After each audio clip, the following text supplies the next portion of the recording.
बुधवार को अष्टमी तिथि है और शिव महापुराण की कथा कहती है, गणेश पुराण के तृतीय अध्याय में वर्णन किया, बुधवार के दिन अगर अष्टमी पड़ जाए तो ऐसी कोई बीमारी नहीं जिसका इलाज ना हो पाए। कुछ ना करिए, हरा मूंग की कटोरी भर लो। मूंग जानते हो, हरे मूंग, मूंग की दाल होती है ना, जो हरा मूंग, आखा मूंग हरा की कटोरी भरो, उस पर गुड़ की एक खोड़ी, गुड़ की बट्टी, गुड़ की एक बाटी उस पर रखो, 5 बेलपत्र रख लो। और जिस व्यक्ति को बहुत भारी बीमारी है, कैंसर जैसा रोग भी है, किडनी लीवर जो भी उसके खराब हो रहे हैं, कोई तकलीफ है, बस वो कटोरी में मूंग लेकर उसमें गुड़ की खोड़ी रखकर 5 बेलपत्र रखकर, बुधवार और अष्टमी तिथि जिस दिन भगवान ने, गणेश जी ने एक राक्षस का संहार करा था और कश्यप ऋषि ने उनको दुर्वा दी थी, वो अष्टमी है। पहली बार दुर्वा चढ़ी थी गणेश जी को, उसका व्याख्यान आएगा कथा। मूंग कटोरी में भरकर, गुड़ की खोड़ी रखकर, गुड़ की बट्टी, 5 बेलपत्र, जिसको बहुत बीमारी हो, दमा, श्वास, किडनी आदि का आदि बहुत बीमारी हो, 21 बार शरीर पर से उतार कर महाराज सीधे हाथ में रखकर नाम गोत्र खुद का बोलकर और भगवान से, गणेश जी से विनती कर कर अष्टमी तिथि के दिन, बुधवार के दिन जो भी आ रही है, बहुत समय के बाद पड़ रही है, उस दिन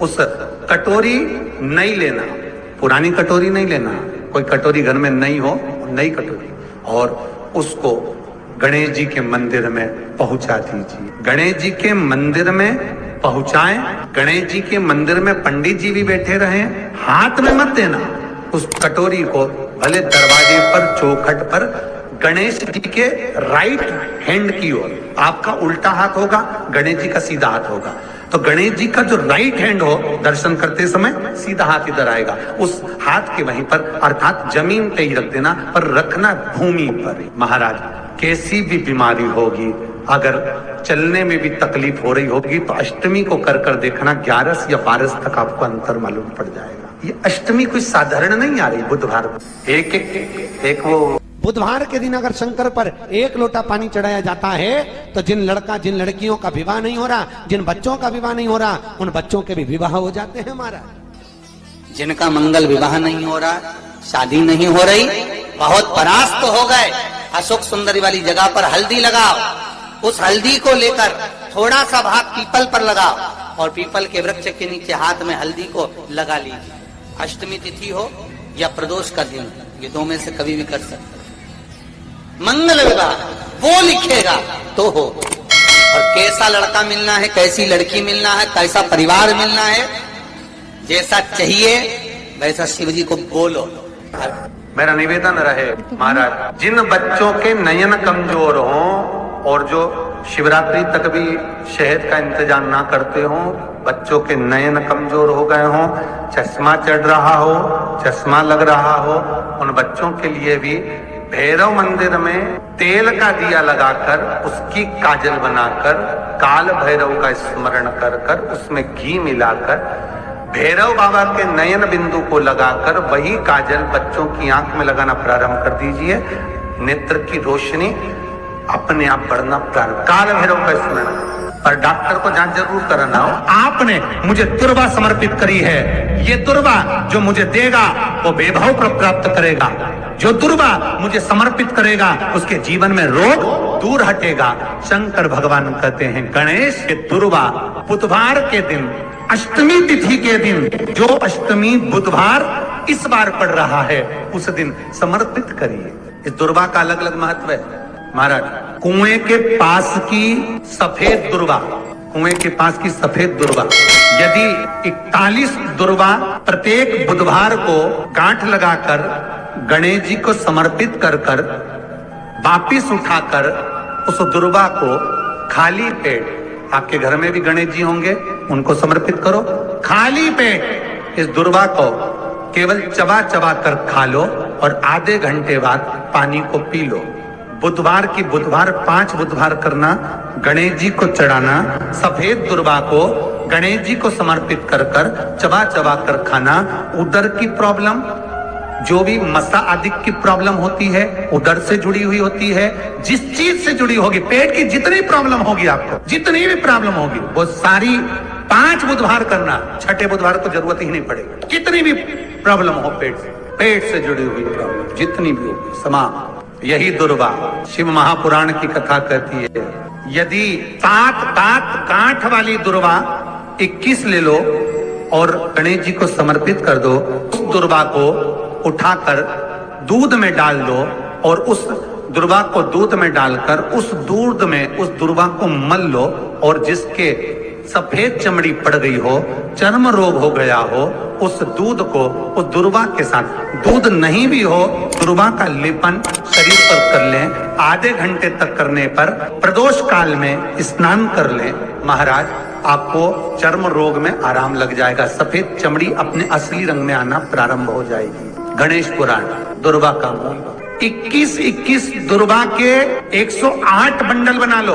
अगर एग्जाम में बैठ रहे हो, सरकारी परीक्षा में बैठ रहे हो, पास नहीं हो रहे, नौकरी नहीं लग रही, बहुत जगह इंटरव्यू दे दिया, 21 दुर्वा के 108 बंडल बनाओ, उसकी माला बनाओ और देवी के मंदिर में, माता जगदम्बा के मंदिर में, अर्थात जहां शंकर पार्वती पूर्ण परिवार विराजमान हो, ऐसे देवी के मंदिर में गणेश जी के गले में वो माला अर्पण करिया है, अपना नाम बोलकर और जिस एग्जाम में बैठ रहे हैं उसका भाव वर्णन कर महाराज। और वहीं से एक पुष्प लेकर अपने कमरे में जहां पढ़ते हो, कांच की प्लेट में उस फूल को रख दीजिए और दूसरे दिन एग्जाम के लिए चले जाइए। आपको उसका फल अवश्य मिलेगा, अवश्य मिलेगा। आप उसमें उत्तीर्ण होंगे, फल प्राप्त होगा। कल से एक नियम लेना, शमी के वृक्ष की पत्ती, जैसे ये बेलपत्र होता है, शिव को और गणेश को बेलपत्र, शमी पत्र समर्पित होता है। आपको कथा में वर्णन किया था,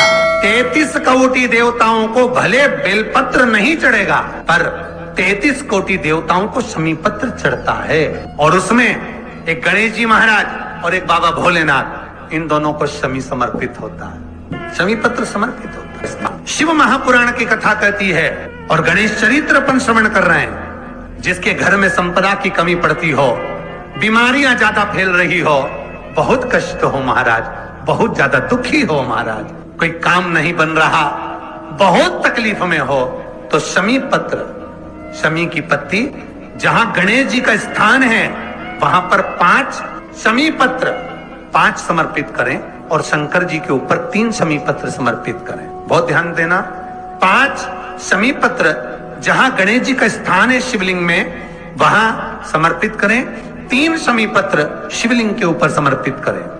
1 शमी पत्र शंकर जी की चौखट पर लेफ्ट भाग में, जाते समय आपका उल्टा हाथ, जब मंदिर से निकलो तो उल्टे हाथ पर लेफ्ट भाग में शंकर जी की चौखट पर समर्पित करें 1 शमी पत्र। और महाराज टीका दिया, जहां लेफ्ट भाग में आपने शमी पत्र रखा है, मंदिर में ना दिया लगाकर बाहर की ओर जहां शमी पत्र रखा है उसके ठीक साइड में एक घी का दिया लगा दीजिए। गणेश पुराण कहती है, भगवान गणेश जी का, मोर ध्वज का, मयूर ध्वज गणेश का नाम लेकर जो ये दीप शमी पत्र चढ़ा देता है, उसके घर से कभी रिद्धि सिद्धि नहीं जाती, वैभव प्रतिष्ठा नहीं जाती। कर देखना, अगले साल तक आपका व्यापार कितना चलता है हमको बताना जरूर, करके देखो एक बार। गणेश पुराण का, शिव महापुराण का ये प्रसंग करिए, जीवन में उतारिए।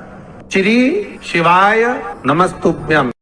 जो बेटा बेटी नौकरी के लिए अप्लाई कर रहे हैं, जो बेटा बेटी चाहे सरकारी नौकरी हो, प्राइवेट नौकरी हो, सर्विस के लिए अप्लाई कर रहे हैं, उन बेटा बेटियों से निवेदन है, दुर्वा शिव जी को समर्पित कर केवल दूब जानते हो ना, दुर्वा सब जानते हैं। दुर्वा जो माला पिनाई थी उसमें बहुत सारी लगी थी, पढ़ी है, हम बताना दुर्वा। जो बेटा बेटी सर्विस के लिए अप्लाई कर रहे हैं, तुम मेहनत करो, पढ़ाई करो, खूब पढ़ो, खूब तैयारी करो, अच्छे से तैयारी करो। जितनी मेहनत तुमने पूर्व में करी उससे दुगनी मेहनत तुम करो उस नौकरी को पाने के लिए। और साथ में जब एग्जाम के लिए जाओ, कहीं इंटरव्यू देने के लिए जाओ, दुर्वा शिव जी को इस दुर्वा का जो डंडी का मुख है, ये अशोक सुंदरी वाली जगह, फिर समझ लीजिए जैसे ये शिवलिंग, ये गोल जलाधारी, यहां से पानी नीचे गिरता है, बीच में अशोक सुंदरी का स्थान होता है। तो ये जो दुर्वा हम चढ़ाएंगे तो इसका डंडी का मुख शिवलिंग के पर चढ़ाएंगे, तो ये शिवलिंग पर डंडी की जो भाग है वो अशोक सुंदरी की ओर हो गया और ये भाग इस ओर हो गया। शिव जी को समर्पित कर कर पहले दुर्वा चढ़ाएंगे, उसके बाद में देवाधिदेव महादेव को एक लोटा जल जो तुम घर से लेकर गए हो वो समर्पित करो। 3 महीना लगातार अपनी पढ़ाई की मेहनत करो, अपने इंटरव्यू की मेहनत करो और खूब अच्छा पढ़कर साथ में 1 लोटा जल और दुर्वा, शिव जी को भले 10 दुर्वा की जगह केवल 1 दुर्वा चढ़ाओ, चढ़ाकर जल चढ़ाना, 3 महीने तक लगातार बाबा से प्रार्थना करना। विश्वास कहता है अगला पत्र तुम्हारा व्यासपीठ पर होगा, नौकरी मिलेगी, निश्चित है। आप करो मेहनत, कर्म करने में पीछे मत हटना, पढ़ने में पीछे मत हटना, विद्या अध्ययन करने में पीछे मत हटना, अच्छी एजुकेशन पाने में पीछे मत हटना। पहले मेहनत अपनी करो। पूर्व में जो इंटरव्यू दिए हैं उसमें जितनी कमी रह गई, अगली कमी को पूर्ण करने के लिए अच्छी मेहनत करो, खूब पढ़ो, खूब अच्छे से विद्या अध्ययन, और फिर बाबा पर समर्पित होकर जाओ, बाबा पर विश्वास कर कर जाओ, भरोसा पूरा कर कर जाना। इंटरव्यू देते समय अपना विल पावर मजबूत होना चाहिए कि मेरे साथ मेरा काल अधिपति महाकाल है, अब निकल कर मानू। हम दुकान खोलते हैं, कपड़े की दुकान खोल रहे हैं, किराने की दुकान खोल रहे हैं, लोहे की दुकान खोल रहे हैं, भंगार की दुकान खोल रहे हैं, किराना की दुकान खोल रहा है, पान की दुकान खोल रहा है। हम दुकान खोलते हैं, पर दुकान खोलने से पहले तुम्हारे 2 मन हो जाते हैं, चलेगी कि नहीं चलेगी, खोल तो लूंगी, चलेगी कि नहीं चलेगी। जिस दिन तुम दुकान खोलो 1 महीने पहले, 2 महीने पहले, 3 महीने पहले बाबा को दुर्वा चढ़ाकर 1 लोटा जल चढ़ाकर नियम बनाकर जाना, 3 महीने बाद में दुकान खोल रही हूं, 2 महीने बाद में दुकान खोल रही हूं और मेरा विश्वास कहता है दुकान चलेगी। जिस दिन तुमने विचार कर लिया कि दुकान चलेगी कि नहीं चलेगी, तो वो नहीं चलेगी। जिस दिन तुमने विचार कर लिया कि दुकान खोल रही हूं, मेहनत करूंगी, दिल से करूंगी, भले मेरे पास ज्यादा माल नहीं है, जितना माल खरीद के लाऊंगी उतना बेच कर बताऊंगी, क्योंकि मेरे साथ काल अधिपति महाकाल है, तो वो चलेगी। विश्वास दृढ़ करो, भरोसा पक्का करो। जिस दिन तुम्हारा विश्वास दृढ़ हो गया उस दिन तुम विजय हो गए, उस दिन तुम आनंदता में हो गए। बच्चों का विल पावर कमजोर हो रहा है, दोस्त कह देते हैं सीए की पढ़ाई बहुत कठिन है, इंजीनियरिंग की पढ़ाई बहुत कठिन है, डॉक्टर की पढ़ाई बहुत कठिन है। साथ वाले ऐसे मत ढूंढना जो तुम्हारा विल पावर कमजोर कर दे। ये वाली फैक्ट्री खोलेंगे तो हो सकता है नुकसान हो जाए, इसलिए ये फैक्ट्री खोलने का मन नहीं हो रहा है। फैक्ट्री का सेटअप जम गया, सब कुछ जम गया और मालूम पड़े, विचार करा कौन चलाएगा, कैसे होगा, कैसे चलेगी, तो वो फैक्ट्री कभी नहीं चलेगी। तुमने सोच लिया कि अपने क्षेत्र में नहीं है, मेहनत करूंगा, 4 चांद लगाऊंगा, कहीं पर भी जाऊंगा, पर जीत कर बताऊंगा, तो वो फैक्ट्री भी भग दौड़ेगी। निश्चितता है आपका विल पावर कमजोर नहीं होना चाहिए। आप कैसे कमजोर हो जाओ? शंकर भगवान का भक्त कभी कमजोर नहीं पड़ता, शिव का भक्त कभी कमजोर नहीं पड़ता। आप उतनी मेहनत